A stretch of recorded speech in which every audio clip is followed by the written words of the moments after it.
और news at 5 में आपका इस्तकबाल है। मैं हूं विशाल आजम। इस वक्त एक अहम खबर। दरअसल मगरबी बंगाल में जो एसएससी घोटाला मामला है, इससे पार्थ चटर्जी को बंगाल काबीना से हटा दिया गया है और ईडी की कार्रवाई के बाद काबीना ने यह फैसला लिया है।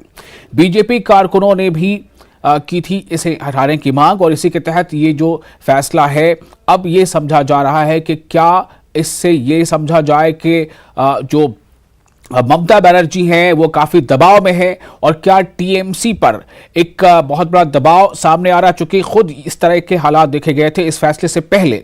इस फैसले से कबल टीएमसी के एक तर्जुमान ने यह कहा था कि जिस तरह से पार्थ चटर्जी का नाम सामने आया है और ये पार्टी की छवि को खराब करता है, ऐसे में ये साफ तौर से दिख रहा था कि कहीं न कहीं एक पार्टी के अंदर ही अब दो तरह की राय बन रही है। लेकिन उससे कुछ ही मिनटों बाद ये खबर आ गई कि पार्थ चटर्जी को वजारत से हटा दिया गया है। तो अब जिस तरह से लगातार पैसों का या नकद का या फिर अब जो ज्वेलरी मिली है, अब बताया जा रहा है कि ये जो तखमीना है कि 55 करोड़ से जायद के असासजात यानी कि जो भी इसमें रकम है और जो इसके साथ साथ जो ज्वेलरी है ये दस्तयाब हुई है। तो क्या इस पूरे मामले को लेकर अब एक बंगाल टीएमसी के अंदर ही दो राय बनती चली जा रही है? क्या इसका असर टीएमसी पर क्या पड़ने वाला है?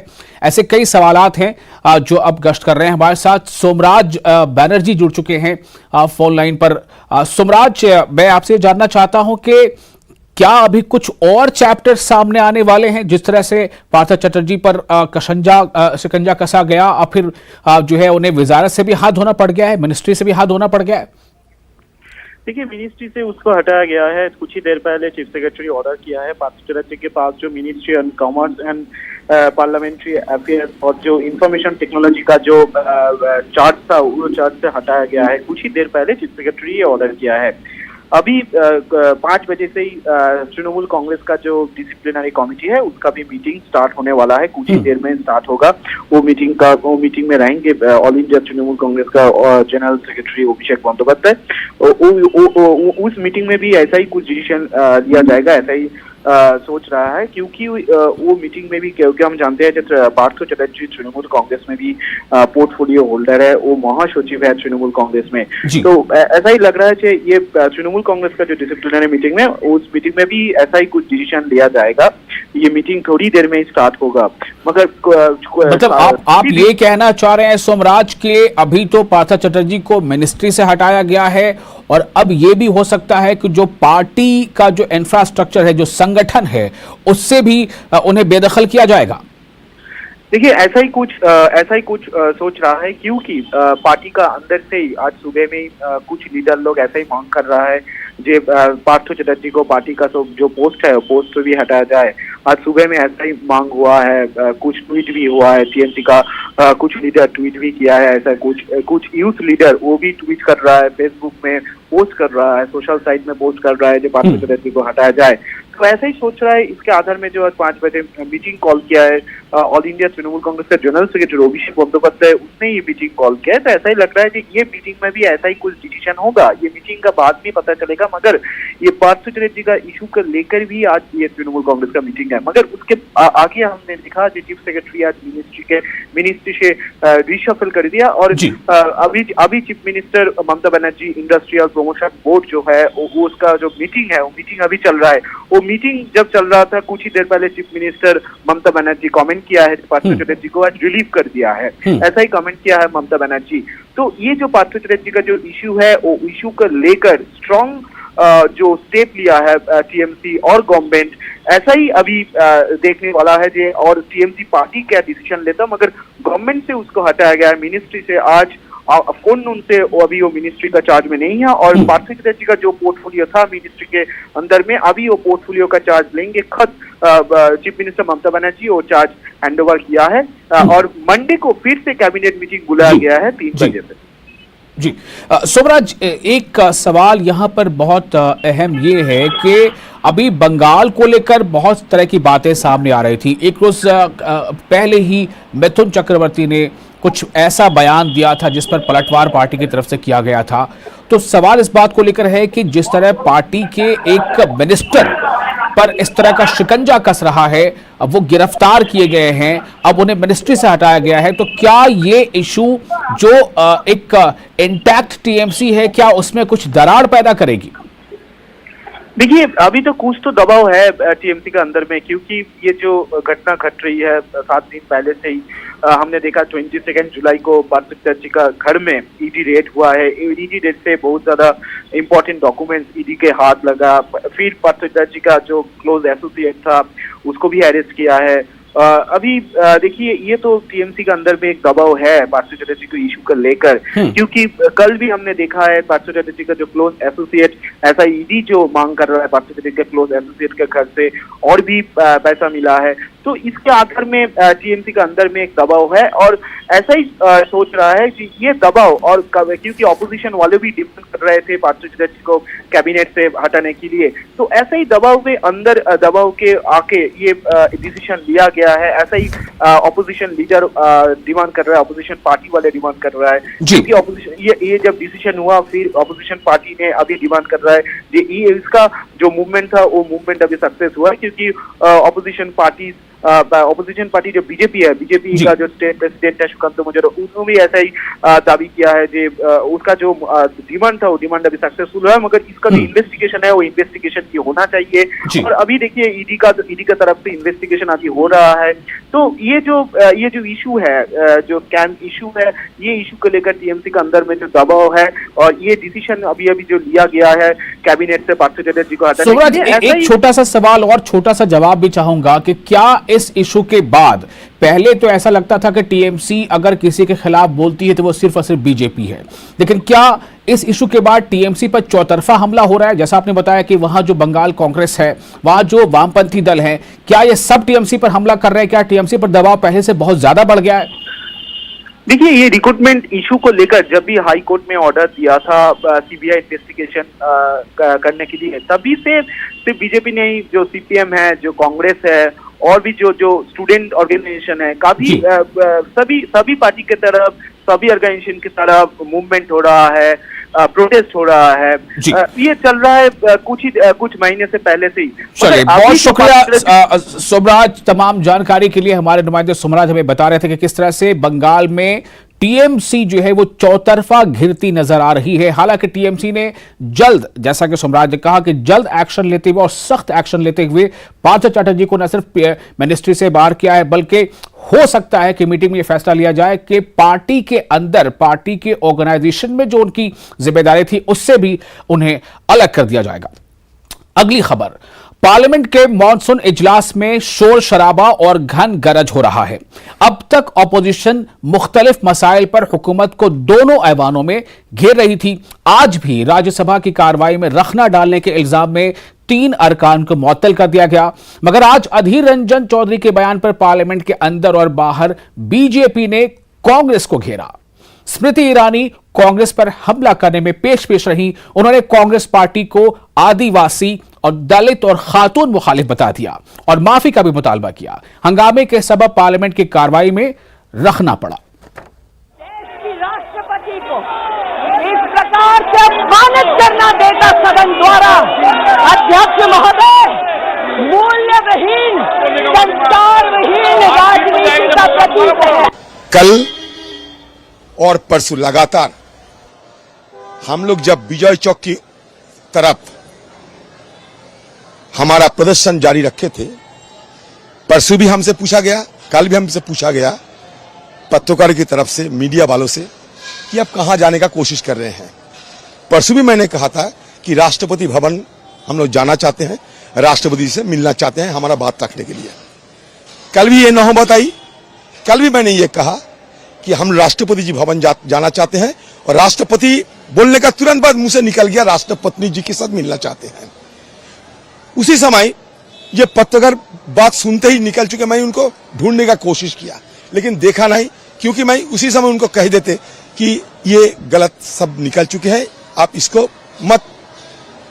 मतलब इसको तवज्जो दिया करो, क्योंकि हम जानते हैं हिंदुस्तान की राष्ट्रपति, चाहे वहां ब्राह्मण हो, चाहे मुसलमान हो, चाहे आदिवासी हो, कहीं जो भी हो, वो हमारे लिए राष्ट्रपति राष्ट्रपति राष्ट्रपति।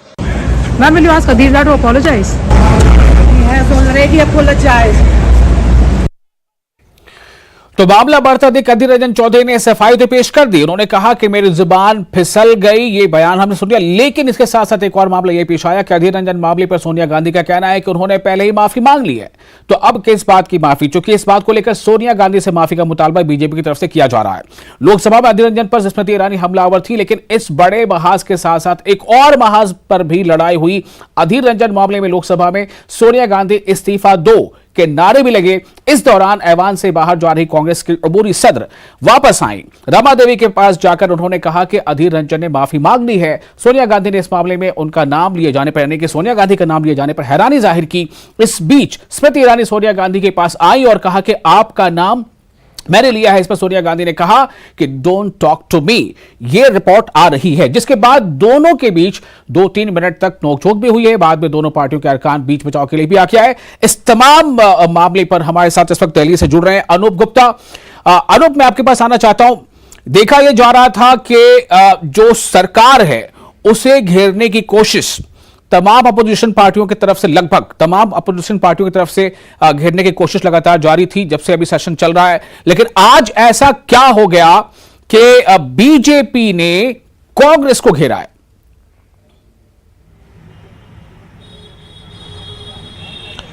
बिल्कुल, देखिए आप सही कह रहे हैं, क्योंकि पिछले सप्ताह ही मानसून का सत्र शुरू हुआ है और लगातार हमने देखा है कि कई मुद्दों जैसे महंगाई, बेरोजगारी और अग्निवीर योजना को लेकर के लगातार विपक्ष जो है वो सदन में हंगामा कर रही थी। कहीं ना कहीं सरकार को कटघरे में खड़ा करने की कोशिश कर रही थी और जिसका परिणाम ये था कि सदन सुचारू तरीके से नहीं चल रहा था। आपने देखा कि किस तरीके से राज्यसभा में भी विपक्षी सांसदों पे कार्रवाई करना पड़ा, इसके अलावा लोकसभा में भी। लेकिन आज चीजें बदल गई थी। जिस तरह से अधीर रंजन चौधरी ने राष्ट्रपति को लेकर बयान दिया जी, उसको लेकर कहीं ना कहीं बीजेपी आज सुबह से ही हमलावर थी और लगातार इस बात की मांग बीजेपी की तरफ से किया जा रहा था कि अधीर रंजन चौधरी को देश से माफी मांगनी चाहिए। लेकिन देखिए, अधीर रंजन चौधरी का आप लगातार अगर बयान देखेंगे तो वो ये तो कहते नजर आ रहे हैं कि उनसे गलती हो गई, कहीं ना कहीं स्लिप ऑफ टंग था, उन्होंने जल्दबाजी में कह दी। लेकिन उन्होंने कभी भी कहीं पे भी बयान पर उन्होंने माफी नहीं मांगी। और देखिए, जब सोनिया गांधी से इस विषय पर बात की गई तो उन्होंने कहा कि अधीर रंजन चौधरी ने माफी मांग ली है। तो कहीं ना कहीं ये मुद्दा बीजेपी के लिए बहुत मुफीद था और यही वजह है कि बीजेपी लगातार जो है वो कांग्रेस पर हमला करती नजर आई। चूंकि देश की राष्ट्रपति एक आदिवासी है, महिला है, तो ऐसे में लगातार बीजेपी का ये कहना है कि एक राष्ट्रपति जैसे संस्थान का अपमान तो है ही है, इसके अलावा एक आदिवासी महिला के तौर पर जो राष्ट्रपति है उसका अपमान है। दूसरी तरफ आपको जिस इंसिडेंट का जिक्र आप कर रहे थे, वाकई ऐसे आमतौर पर देखा नहीं जाता संसद भवन के अंदर में जिस तरीके से आज एक तल्ख कह सकते हैं कि नोकझोंक देखने को मिली जब सोनिया गांधी खुद रमा देवी के पास पहुंची थी और उन्होंने कहा कि इस मुद्दे पर आखिर जो बीजेपी के सांसद हैं वो सोनिया गांधी यानी उनका नाम क्यों ले रही हैं। उस मसले पर स्मृति ईरानी ने कहा कि आप रमा देवी से नहीं, मुझसे बात कीजिए, मैंने आपका नाम लिया है, आप मुझे बताइए। और वहां पर एक तल्खी देखने को मिली। सोनिया गांधी ने कहा कि आपसे मैं बात नहीं करूंगी। तो कुल मिलाकर के एक बड़ा इंसिडेंट वहां पर घटा है। लेकिन कुल मिलाकर ये कह सकते हैं कि जिस तरीके से विपक्ष कई मसलों को लेकर के सत्ता पक्ष को घेरे हुए थी, एक मौका जो कहते हैं बैठे बिठाए मौका सत्ता पक्ष और बीजेपी को थमा दी है, जो एक तरह से कह सकते हैं कि अब कांग्रेस इस मुद्दे पर बैकफुट पे दिख रही है। तो क्या अनूप ये माना जाए कि ऑपोजिशन पार्टियां, चाहे वो आम आदमी पार्टी हो, चाहे टीएमसी हो या डीएमके हो या कांग्रेस हो या टीआरएस हो, ये तमाम पार्टियां जिन मुद्दों को पार्लियामेंट में उठाने की बात कर रही थी, चाहे महंगाई का जिक्र हो या जीएसटी का जिक्र हो, जो नए खाद्यान्न पर लगाया गया खाने पीने की चीजों पर, या फिर जो और दूसरे ऐसे मामले हैं, क्रांति अग्निवीर वाला मामला है, तो क्या अब ये समझा जाए कि इसमें चाहे पार्टियां जो भी कुछ कहें, लेकिन नुकसान तो कहीं ना कहीं अवाम का होता नजर आ रहा है, अवाम के मुद्दे नहीं उठ पाएंगे अब?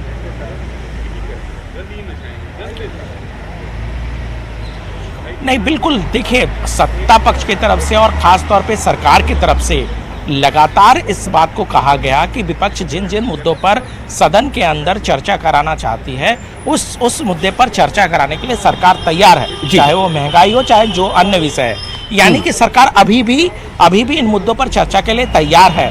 लेकिन कांग्रेस की तरफ से अगर बैठे बिठाए कोई मुद्दा दिया जाता है तो इस पे देखिए सियासी पार्टियां उसको लपकने में देर क्यों करेगी, और यही हुआ क्योंकि अधीर रंजन चौधरी ने जिस तरह से बयान दिया है, देखिए बड़ा मसला है। और आप अगर राष्ट्रपति को लेकर जो हमारे देश की सर्वोच्च संस्थान पे बैठी हुई हैं उनको लेकर के अगर इस तरह की टिप्पणी की जाती है, इस तरह के भाषा का उपयोग किया जाता है, तो वाकई इसको दुर्भाग्यपूर्ण कहा जा सकता है। एक आखिरी सवाल अनूप, मेरा सवाल ये है कि क्या बीजेपी इस मामले पर अधीर रंजन चौधरी की माफी नामे की बात कर रहे हैं कि वो माफी मांगे, पब्लिकली मांगे, बंद कमरे में जाके मिलके ना मांगे, पब्लिकली मांगे, या फिर ये कि उनका अभी ये स्टैंड है बीजेपी का कि सोनिया गांधी इस मामले पर जो है माफी मांगे? देखिए, इनका ऑफिशियल स्टैंड ये है कि अधीर रंजन चौधरी को देश के सामने माफी मांगनी चाहिए, ये ऑफिशियल स्टैंड है। और चूंकि एक बड़े तरीके से उन्होंने बयान दिया है, कह सकते हैं कि एक अमर्यादित बयान दिया है, तो ये मांग है। लेकिन देखिए ये सियासी मुद्दा है, ऐसे में कहीं ना कहीं लगातार चूंकि अभी राष्ट्रीय अध्यक्ष सोनिया गांधी है, ऐसे इस पूरे मसले पर सोनिया गांधी को भी कटघरे में खड़ा करने में किसी तरह की कोताही बीजेपी नहीं बरतेगी, क्योंकि सोनिया गांधी के नेतृत्व में अधीर रंजन चौधरी आते हैं और सदन में विपक्ष के नेता हैं। तो ऐसे में जिम्मेवारी सोनिया गांधी की खत्म नहीं होती। और बीजेपी के नेताओं से अगर आप बात करें तो उनका कहना है कि सोनिया गांधी कांग्रेस की अध्यक्ष है और महिला भी हैं। ऐसे में एक महिला का बहुत शुक्रिया आपका तमाम जानकारी के लिए। तो ये मुद्दा दरअसल है कि मुद्दा अब जो ऐसा लगता है कि फिलहाल अभी ठंडा होने वाला नहीं है और ये मुद्दा भी आगे खींचेगा। अब किस तरह से बीजेपी इस मुद्दे को लेकर आगे बढ़ती है और किस तरह से कांग्रेस अपना बचाव कर पाती है, लेकिन सबसे अहम सवाल यह है कि क्या इन सब के बीच जो अवामी मुद्दों पर बहस की बात संसद में हो रही थी उसका क्या होगा। अगली खबर, बडगाम के शेखपुरा पंडित कॉलोनी में मुकीम पीएम पैकेज के मुलाजमीन ने आज खुशी का इजहार किया है। दरअसल इनके कुछ साथियों को सरकार ने जम्मू मुंतकिल किया है, जिसके बाद इनमें उम्मीद जगी है कि अब इनके लिए भी मुंतकली के ऑर्डर आएंगे। इन्होंने सरकार के इस फैसले का खैरमकदम किया है। आपको बता दें कि ये लोग राहुल भट्ट की हलाकत के बाद से लगातार एहतजाज कर रहे थे और यही मुतालबा कर रहे थे कि जब तक वादी में हालात साजगार नहीं होते तब तक इन्हें जम्मू मुंतकिल किया जाए। और अब जब इनके साथियों के ट्रांसफर ऑर्डर आ चुके हैं तो इन्होंने इसका खैरमकदम किया है। 75 दिन से रिलोकेशन के लिए हम लड़ रहे थे, देर आए मगर दुरुस्त आए हमारे एडमिनिस्ट्रेशन, एटलीस्ट हमारी आज उन्हें सुध ली। ये हमारे कल रिलोकेशन के लिए उन्होंने कल ये लिस्ट निकाली है जो रिलोकेशन हुए हैं जम्मू के लिए, कोई तो इन्हें स्टार्ट किया है प्रोसेस। इस प्रोसेस के लिए हम के लिए धन्यवाद है तहे दिल से। तो शायद इन दिनों आगे दिनों में भी हमारा रिलोकेशन स्टार्ट हो जाएगा। सरकार से खुश हैं, आखिरकार उन्होंने रिलोकेशन पे अमल करना शुरू कर दिया है। जैसे कि आप ये देख सकते हैं, हमारे पीएम पैकेज के 5 जूनियर इंजीनियर्स जो इंचार्ज बने हैं फिलहाल ही, उनको जम्मू के लिए रिलोकेट कर दिया गया है। डिमांड तो आप देख सकते हो, मेरे हाथ में कुछ कागज़ है, कुछ जो कि एक रिलोकेशन की तरफ इशारा कर रहे हैं। तो हम आज बहुत खुश हैं सरकार से कि उन्होंने एक इनिशिएटिव लिया है कि कुछ लोगों के लिए, बेशक कुछ लोग हुए हैं कल रिलोकेट, उनकी जो ट्रांसफ़र्स हुई है जम्मू, तो ये एक पैसेज बनता है हम बाकी सब लोगों के लिए कि हमें भी एक रिलोकेशन का एक ज़रिया मिल जाएगा। पीछे तो जाहिर है कि खुशी है, लेकिन यह भी जुबान पर बात है कि अभी कुछ लोगों का हुआ है और हम उम्मीद करते हैं, यानी कि वो जो पीएम पैकेज मुलाजमीन, उनका कहना है कि हम उम्मीद करते हैं कि हम सबको इस तरह का परवाना हाथ में मिलेगा कि जी हां आपको भी रिलोकेट किया जा रहा है। बात करते हैं अपने नुमाइंदे आबिद से, जिस वक्त हमारे साथ बडगाम से जुड़े हुए हैं। आबिद, कितनी बड़ी ये राहत है उन लोगों के लिए जो काफी लंबे अरसे से लगातार मुजाहरा कर रहे थे, और एक सवाल ये भी कि इतने दिनों के बाद ये जो अभी रिलीफ मिली है, इन्हें कितनी उम्मीद है कि इन तमाम लोगों का रिलोकेशन कब तक हो जाएगा?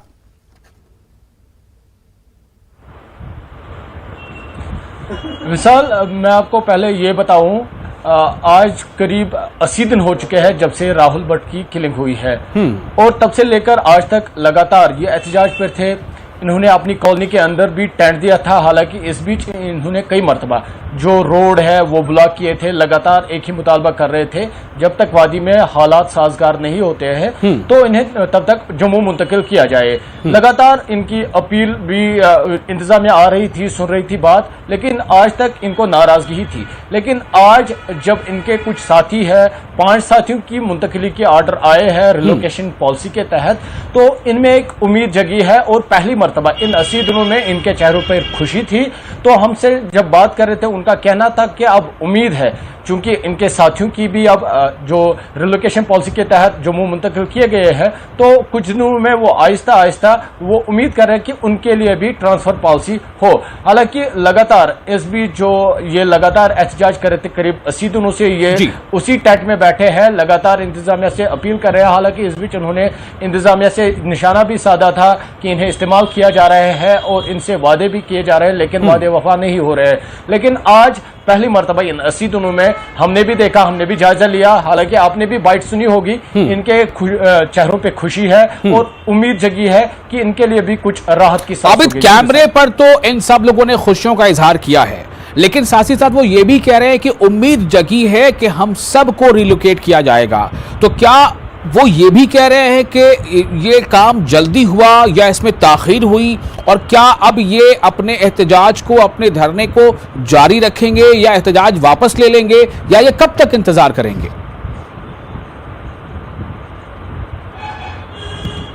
अब फिलहाल जो इनका एहतजाज है, एहतजाजी धरना है, वो तो जारी रहेगा। इन्होंने कहीं ना कहीं, अगर आपने नारेबाजी भी सुनी होगी, ये अभी भी इंसाफ का ही मुतालबा कर रहे हैं। हालांकि राहत की सांस तो आज मिली, लेकिन 80 दिनों से ये लोग इंतजार में थे, 80 दिनों से कोई किसी फैसले के इंतजार में थे जो आज तक इनको कहा गया। हालांकि इस बीच कमिश्नर सेक्रेटरी, डिविजनल कमिश्नर, हालांकि एलजी इंतजामिया से भी ये मिले, इवन एलजी साहब से भी ये मिले, लेकिन आज तक कोई इनके जो हक में कोई फैसला नहीं सुनाया गया था। लेकिन इस बीच जो आज की ये खबर थी तो ये यकीनन राहत की खबर थी। ताहम जो आप कह रहे थे एहतजाजी धरना तो लगातार जारी है ही। हालांकि उन्होंने ये भी कहा कि देर आए दुरुस्त आए, क्योंकि इनको काफी इंतजार भी करना पड़ा ये फैसला सुनने में। हालांकि अभी इनके कुछ ही साथियों की जो मुंतकिली के ऑर्डर आए हैं, तो अब ये उम्मीद में बैठे हैं। हालांकि इनको ये भी उम्मीद है कि अब बहुत जल्द जो इनका एहतजाज है वो खत्म करने वाले हैं ये, क्योंकि इनको उम्मीद है कि इनके लिए भी ऑर्डर आएगा और ये भी जम्मू जाएंगे। आखिरी सवाल, ये भी कहा, एक तो ये कि इन्हें उम्मीद जगी है कि इनके लिए भी ऑर्डर आएगा, दूसरी बात ये है कि इनकी शर्त ये थी कि जब तक हालात साजगार नहीं हो जाते हैं हमें रिलोकेट किया जाए। क्या हालात साजगार होते नजर आ रहे हैं?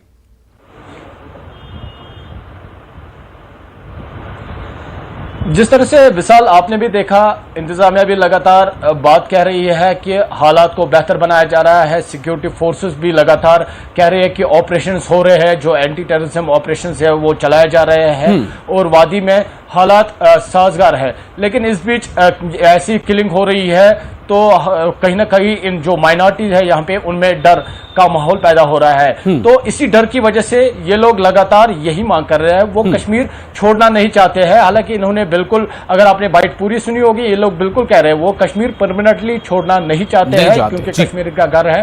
हालांकि जब तक पूरी तरह से यहाँ पे हालात बेहतर नहीं होते हैं तो वो जम्मू तब तक रहने के लिए तैयार है, और उसके बाद जब हालात ठीक होंगे तो इन्हें वापस कश्मीर। बहुत शुक्रिया आबिद आपका तमाम जानकारी के लिए। तो ये खबर जो वहाँ एहतजाजी मुजाहिरीन हैं, पीएम पैकेज मुलाजमीन हैं, उनके लिए ये खुशी की खबर है कि उनके 5 साथियों के रीलोकेशन ऑर्डर आ चुके हैं। उनमें उम्मीद है कि जल्द ही उन्हें भी रिलोकेट किया जाएगा। साथ ही ये आबिद ने बताया कि वो कश्मीर छोड़ना नहीं चाहते, लेकिन उनकी ये शर्त है कि हालात साजगार होने तक हमें रिलोकेट किया जाए। बहुत शुक्रिया, आप बने रहे न्यूज़ 18 उर्दू के साथ। मुझे दीजिए इजाजत, आदाब।